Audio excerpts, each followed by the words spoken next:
Hello दोस्तों, आप सभी का स्वागत है आपके अपने यूट्यूब चैनल पे विकास प्रजापति दोस्तों। और आज अपन 10th क्लास के बारे में बात करेंगे दोस्तों। आज अपन पढ़ने वाले हैं त्रिकोणमिति के बारे में। आज अपन पढ़ने वाले हैं त्रिकोणमिति के बारे में। और त्रिकोणमिति 10th क्लास का 8वां चैप्टर है 8.1 के बारे में।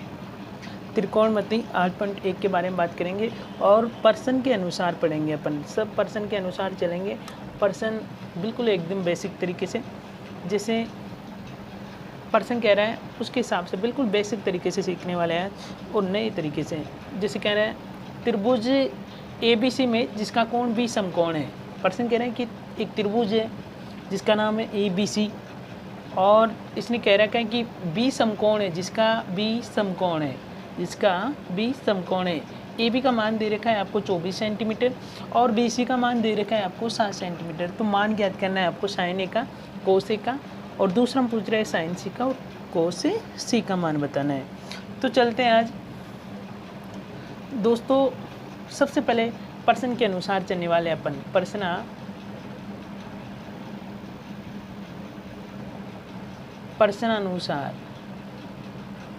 पर्सन के अनुसार चलने वाले हैं। पर्सन क्या कह रहा है? त्रिभुज है, त्रिभुज मान लो त्रिभुज है, लेकिन इसने कहा है कि B समकोण है। कौन सा कोण समकोण है? B समकोण है। ये लो, ये कोई त्रिभुज है और इसका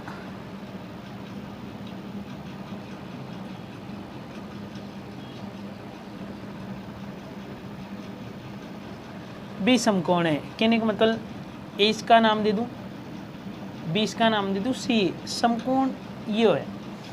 B समकोण है, पर्सन के अनुसार कहते हैं अपन ने B समकोण है। AB का है AB का मान कितना दे रखा है? 24 सेंटीमीटर। कितना दे रखा है? 24 सेंटीमीटर। BC का मान कितना दे रखा है? B और C, BC का मान कितना दे रखा है? BC का मान कितना दे रखा है? 7 सेंटीमीटर। तो ये आपको दे रखा है। अब निकालना है आपको साइन A, कोस A और साइन C और कोस C का मान निकालना है। दोस्तों मैं बता दूं कि सबसे पहले अगर आपको ये दे रखा है समकोण त्रिभुज के लिए कह रखा है। अब समकोण त्रिभुज को ये निकालने के लिए अपन को तीसरी भुजा भी निकालनी होती है। अगर दो भुजा समकोण त्रिभुज में दो भुजा दे रखी है तो तीसरी भुजा आसानी से निकाल सकते हैं। तीसरी भुजा आसानी से निकाल सकते हैं, दो भुजा दे रखी हो तो, और उस आसानी से निकाल सकते हैं अपन। तो पहले तीसरी भुजा निकालनी पड़ेगी, उसके बाद ही ये वाले मान आएंगे, क्योंकि तीसरी भुजा निकालने के बाद ही इनका मान आएगा। तो सबसे पहले तीसरी भुजा निकालते हैं। तीसरी भुजा निकालने के लिए अपन को चाहिए कौन सी प्रमेय लगानी पड़ेगी? पाइथागोरस प्रमेय लगानी पड़ेगी। तीसरी भुजा निकालने के लिए पाइथागोरस प्रमेय का प्रयोग करना पड़ेगा। तो पाइथागोरस प्रमेय क्या कहती है? इन दो भुजाओं का योग इसके बराबर है। कहने का मतलब इन दो भुजाओं का योग इसके बराबर है, तो ये वाली भुजा निकालनी पड़ेगी। ठीक है, चलो पाइथागोरस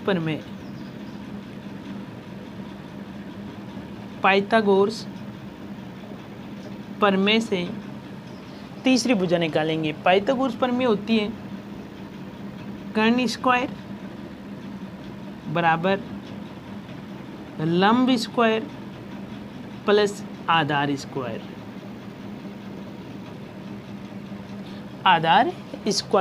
ये आपके पास है,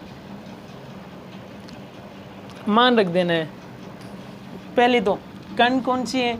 AC का स्क्वायर। लंब बोले तो लंब AB, ये आधार, ये लंब। ठीक है,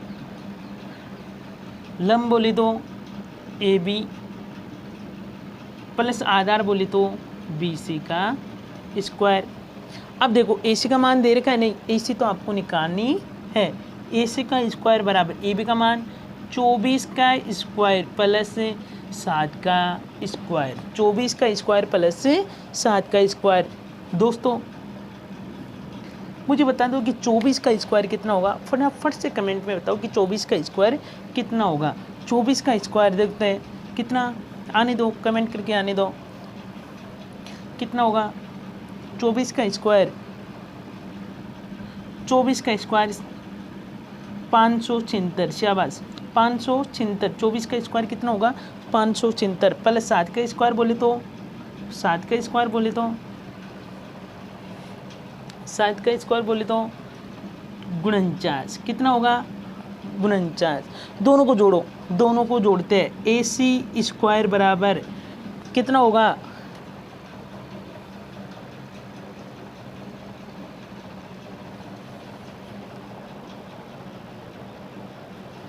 625, शाबाश 625। दोनों का योग कितना होगा 625, वेरी गुड। अब 625 ये क्या है, AC स्क्वायर बराबर 625। ये स्क्वायर में इधर आएगा तो अनरूट में, शाबाश इधर आएगा तो अनरूट में। AC बराबर अनरूट 625। क्या आपको मालूम है, क्या आपको मालूम है 625 किसी का वर्ग होता है, 625 किसी का वर्ग होता है, मालूम है तो बता दो फटाफट से बताओ कि कितना आएगा। AC बराबर 25, जिसका 25 आ रहा है वो सही है, जिसका 25 आ रहा है वो सही है। AC का मान कितना आया 25 सेंटीमीटर, कितना आया 25 सेंटीमीटर, शाबाश। अब देखो इसका 25 सेंटीमीटर आ गया। त्रिभुज की तीनों भुजाओं का मान आ चुका है, त्रिभुज के तीनों भुजाओं का मान आ चुका है, तो अब इनका मान भी बताना आसान होगा, इनका मान भी बताना आसान होगा। लेकिन इससे पहले थोड़ा सा ध्यान देना, इनका आपको सूत्र भी याद होना चाहिए, इनके सूत्र भी याद होने चाहिए, तभी आप इनके मान बता पाओगे। उस सूत्र याद करने के लिए आप बस इसको याद रखो, आप बस इसको याद रखो जो वेरी मोस्ट है, लाल बटा काका, इसको याद रखो, ये वेरी मोस्ट है। साइन त्रिकोणमिति पढ़ने वाले आधे से ज़्यादा ये काम आता है, त्रिकोणमिति में लगभग 70% यही काम आता है, लाल बटा काका, तो इसको याद रखो। अब देखते हैं साइन ए, थीटा किसको मानेंगे ए, थीटा किसको मानना है ए को मानना है, साइन ए का मान बताना है आपको, साइन ए का मान बताना है। अब साइन थीटा किसको माना है, अपन ने थीटा ए को मानना है, किसको मान के करना है ए को, और थीटा का सूत्र क्या होता है लंब बटा, वो साइन का सूत्र क्या होता है लंब बटा कर्ण, लंब बटा कर्ण, लंब बटा कर्ण, ये साइन थीटा का सूत्र होता है, लंब बटा कर्ण। अब लंब देखना है ए को मान के, थीटा किसको मानना है ए को मानते हुए, लंब बटा सामने वाली भुजा होती है, थीटा की सामने वाली भुजा होती है लंब, थीटा की सामने वाली भुजा होती है लंब, और 90 डिग्री के कोण के सामने वाली भुजा होती है कर्ण, 90 डिग्री के कोण के सामने वाली भुजा होती है कर्ण, और बची हुई भुजा आधार, बची हुई भुजा आधार।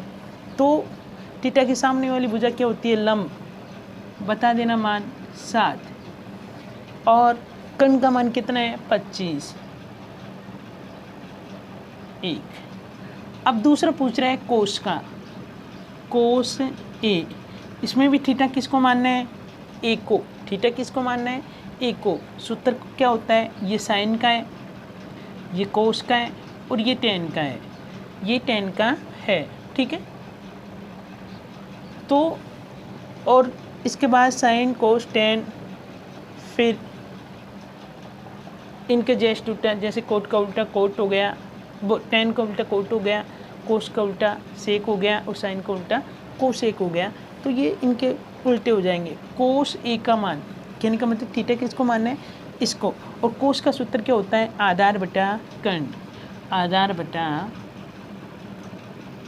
कर्ण, आधार लंब बटा कर्ण, ये लंब कर्ण है, ये लंब है, ये कर्ण है, और ये आधार है एक के अनुसार, किसके अकॉर्डिंग एक के अनुसार, थीटा का मान ए रखते हुए, तो इसको अपन लंब मानेंगे, इसको कर्ण, कर्ण तो फिक्स होती है, ये कर्ण है, और ये वाले बची हुई भुजा आधार है, तो आधार ये, तो आधार का मान कितना है 24, बट्टे में कर्ण कितना है 25, ये आपका दूसरा आ गया। साइन ए का मान आ चुका है, कोस ए का मान भी आ चुका है। अब बात करें दूसरे की, दूसरा बात करेंगे तो साइन सी का मान। अब किसका पूछ रहे हैं? साइन सी का। किसका पूछ रहे हैं? साइन सी का। अब थीटा किसको मानेंगे? अब बात करो, अब देखते हैं थीटा किसको मानना है? सी को। किसको मानना है? अब पहले इससे पहले चल रहे थे ए के अकॉर्डिंग चल रहे थे, अब बात करेंगे किसकी? सी की। थीटा किसको मान के करना है? सी को।